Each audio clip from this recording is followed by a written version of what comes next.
বন্ধুরা সবার আগে এই ইমেজটি একবার দেখুন। দেন এখন ইমেজটি দেখুন। কি অনেকটাই সুন্দর দেখা যাচ্ছে না? এরকম ইমেজ খুব সহজে আপনিও বানাতে পারবেন, তাও কয়েক সেকেন্ডের মধ্যে। আজকের এই ভিডিওতে আমি দেখাবো কিভাবে এআই দিয়ে খুব সহজে ফটো ব্যাকগ্রাউন্ড এডিট করা যায়। আগে যেখানে ঘন্টার পর ঘন্টা সময় লাগতো, এখন এক ক্লিকেই করা সম্ভব। হ্যালো বন্ধুরা, আসসালামু আলাইকুম।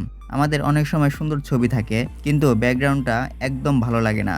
হয়তো পিছনে অপ্রয়োজনীয় জিনিস আছে, অথবা আপনি চান ছবির ব্যাকগ্রাউন্ডটাকে অন্যরকম বানাতে। আগে ফটোশপ শিখতে হতো, কিন্তু এখন এআই সব কাজ করে দিবে। তো কথা না বাড়িয়ে চলুন মোবাইল স্ক্রিনে গিয়ে আপনাদের দেখাই কিভাবে খুব সহজে ফটো ব্যাকগ্রাউন্ডটা রিমুভ করতে পারেন। বন্ধুরা, ইমেজের ব্যাকগ্রাউন্ডটি রিমুভ করতে আমাদের ছোট্ট একটি অ্যাপ্লিকেশন প্রয়োজন। অ্যাপ্লিকেশনটা ডাউনলোড করতে আমরা প্লে স্টোরটি ওপেন করে নিব। দেন সার্চ বারে সার্চ করব ম্যাজিক ইরেজার। 2 নম্বরে একটি অ্যাপ্লিকেশন দেখতে পারবেন, ম্যাজিক ইরেজার। অ্যাপ্লিকেশনের লোগোটি ভালো করে দেখে নিন। আপনারা হয়তো অনেকেই এর সাথে পরিচিত। তো অ্যাপ্লিকেশনটি ডাউনলোড করে নেবেন। দেন আমার অ্যাপ্লিকেশনটি ডাউনলোড করা আছে, যেহেতু আমরা ওপেন করে নিব। দেন ওপেন করার পরে আপনাদের কাছে কোনো অ্যালাউ পারমিশন চাইলে অবশ্যই অ্যালাউ করে দিতে হবে। দেন নিচে দেখতে পারবেন কন্টিনিউ অপশন দেওয়া আছে, কন্টিনিউতে ক্লিক করবেন। দেন আবারও কন্টিনিউতে ক্লিক করবেন, অ্যাপ্লিকেশনটি ওপেন হয়ে যাবে। দেন এখান থেকে আমরা একটু নিচে দেখতে পারবেন একটি অপশন আছে এআই জেনারেট নামে, এই অপশনটিতে ক্লিক করবেন।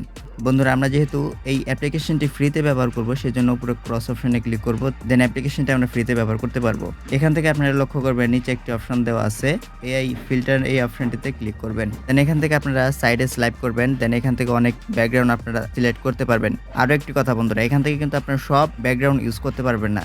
যেগুলো দেখতে পারবেন ফটোর উপরে প্রো অপশন দেওয়া আছে, এগুলো কিন্তু আপনাদের টাকা দিয়ে কিনে তারপর ব্যবহার করতে হবে। তো আমরা ফ্রিতে কিছু ব্যবহার করব, যেমন এই ব্যাকগ্রাউন্ডটি কিন্তু আমি আপনাদের শুরুতে দেখিয়েছি। এই ব্যাকগ্রাউন্ডটি আমরা ইউজ করব।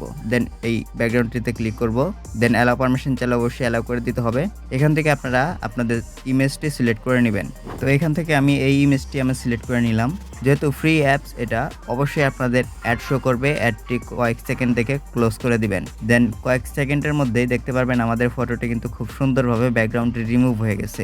এখানে যে আমাদের ফটো ব্যাকগ্রাউন্ড রিমুভ করা, সেটা কিন্তু কোনো চিহ্ন পর্যন্ত নেই। আপনারা চাইলে এখানে দেখতে পারবেন আরও কিছু ফিল্টার বা ব্যাকগ্রাউন্ড শো করতেছে। এখান থেকে আপনার বিভিন্ন ব্যাকগ্রাউন্ড ইউজ করতে পারবেন, কিন্তু আমি প্রথমেই বলেছি যেগুলোর উপরে প্রো লেখা আছে এগুলো ফ্রিতে ব্যবহার করতে পারবেন না। সাইডে স্লাইপ করলে অনেক ব্যাকগ্রাউন্ড দেখতে পারবেন। যেমন আমি আরও একটি ব্যাকগ্রাউন্ড দেখাই, এই ব্যাকগ্রাউন্ডে ক্লিক করলাম। দেন অবশ্যই অ্যাড শো করবে। এখান থেকে দেখতে পারবেন বন্ধুরা কয়েক সেকেন্ডের মধ্যে কিন্তু আমাদের এই ব্যাকগ্রাউন্ডটি চেঞ্জ হয়ে গেছে। তো এটাও অনেক সুন্দর লাগতেছে। তো ইমেজটি সেভ করার জন্য উপরে দেখতে পারবেন সেভ আইকন দেওয়া আছে। দেন সেভে ক্লিক করলে আমাদের এই ইমেজটি কিন্তু ডাউনলোড হয়ে গেছে। আমরা এখান থেকে আবার ব্যাক চলে আসবো। তো এইভাবে কিন্তু খুব সহজে আপনি চাইলে আপনার ফটোর ব্যাকগ্রাউন্ডটি খুব সহজে রিমুভ করতে পারবেন, কোনো ঝামেলা ছাড়াই। বন্ধুরা, এই পর্যন্তই আমার আজকের এই ভিডিওটি ভালো লাগলে বা আপনাদের কোনো উপকারে আসলে অবশ্যই একটি লাইক করবেন। আর আপনি যদি আমার এই ইউটিউব চ্যানেলে নতুন দর্শক হয়ে এসে থাকেন, তাহলে অবশ্যই চ্যানেলটি সাবস্ক্রাইব করবেন। আর কমেন্টে বলে দেবেন ভিডিওটি কেমন হলো। সবাই ভালো থাকবেন, সুস্থ থাকবেন। দেখা হচ্ছে পরবর্তী অন্য আরেকটি ভিডিওতে। আসসালামু আলাইকুম।